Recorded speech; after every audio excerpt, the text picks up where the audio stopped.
Hai semua, jumpa lagi kita di video kali ini. Sambil menunggu tutorial rajut selanjutnya, hari ini aku mau bahas tentang apa yang paling dibutuhkan saat ingin mulai merajut untuk pertama kalinya. Pembahasan kali ini cocok sekali untuk teman-teman yang baru mau mulai merajut tapi masih bingung apa saja yang perlu dibeli. Dari pengalamanku sejak awal merajut sekitar tahun 2013 atau 2014, menurutku sebenarnya untuk merajut itu kita cuma butuh 4 hal, yaitu benang, kemudian hakpen, jarum sulam, dan juga gunting. Yang lain bisa nyusul belakangan. Cukup miliki 4 hal ini, kamu sudah bisa merajut macam-macam, mulai dari tas, dompet, pouch, taplak meja, kemudian kaktus rajut, lalu sarung bantal, shawl, bahkan kardigan dan juga vest rajut. Aku sendiri hingga detik ini masih memakai 4 benda ini. Jadi untuk hal-hal lainnya itu kadang juga nggak aku pakai. Artinya yang lain-lain itu hanya pelengkap yang baru akan kita beli saat kita merasa memang membutuhkan hal itu. Artinya tanpa benda-benda tambahan itu pun kita masih tetap bisa merajut seperti biasanya. Lalu bagaimana dengan pemilihan nomor hakpen atau ukuran hakpen dan juga jenis benang? Kita akan bahas hal itu selanjutnya. Oke, aku akan kasih tips versi aku, jadi bisa disesuaikan dengan diri teman-teman masing-masing ya. Tips yang pertama, sebelum kita beli benang dan juga beli jarum, sebaiknya tentukan proyek apa yang ingin dibuat. Apakah proyeknya berupa wearable ataupun non-wearable. Wearable seperti kardigan, vest rajut, ataupun sweater. Sedangkan non-wearable bisa seperti tas, taplak meja, ataupun sarung bantal. Kenapa perlu menentukan proyek rajutan terlebih dahulu?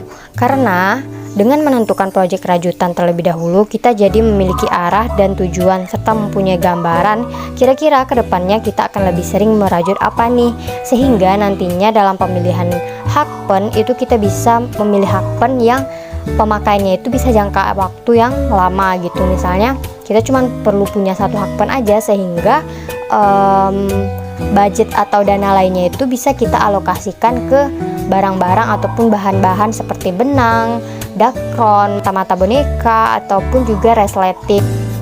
Jadi kan lebih maksimal gitu penggunaan alokasi dana kita daripada kita koleksi banyak-banyak alat rajut tapi ujung-ujungnya nggak kita pakai nantinya atau cuman terletak begitu saja. Kecuali teman-teman emang berniat mengumpulkan alat rajut itu karena untuk dijual kembali ataupun untuk emang digunakan gitu. Tapi kalau misalnya hanya untuk dianggurin aja kan sayang ya, mending duitnya dibelikan ke bahan untuk buat proyek rajutan selanjutnya.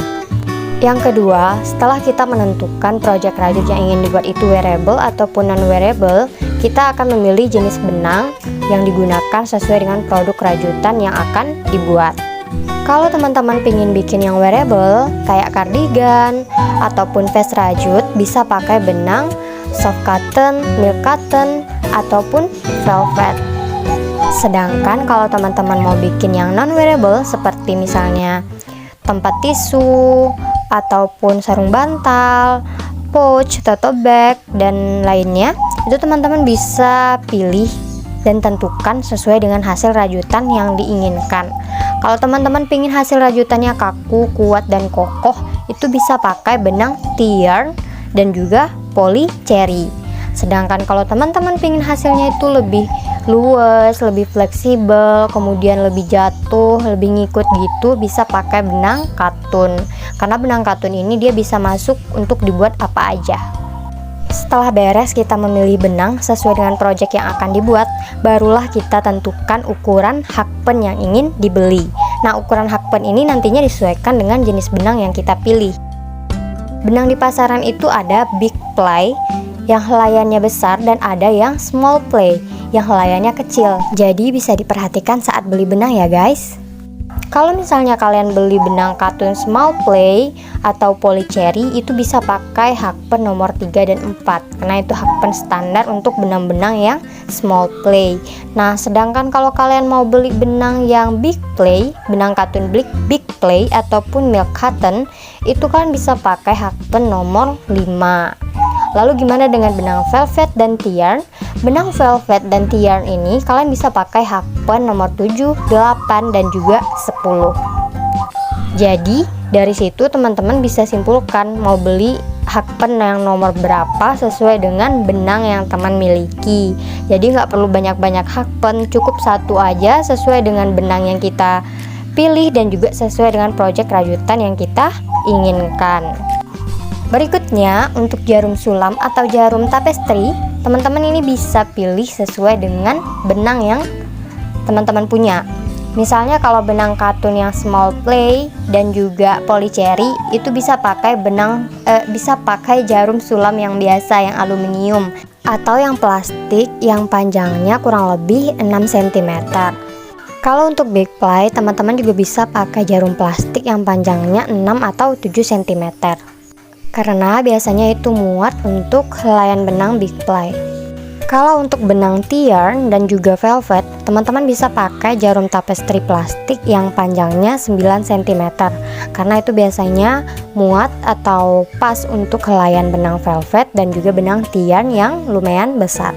Jadi, untuk jarum sulam pun disesuaikan dengan jenis benang yang teman-teman punya. Selanjutnya, kalau untuk gunting, teman-teman bisa sesuaikan lah. Yang penting bisa menggunting benang. Nggak ada pilihan khusus untuk gunting. Silahkan pilih gunting sesuai dengan keinginan teman-teman masing-masing. Jadi, kesimpulannya, kalau kita menentukan proyek rajutan terlebih dahulu, untuk pemilihan benang dan jarum atau hakpen, itu akan lebih mudah ditentukan. Dan juga alokasi dana kita jadi lebih tepat guna alias efektif dan efisien.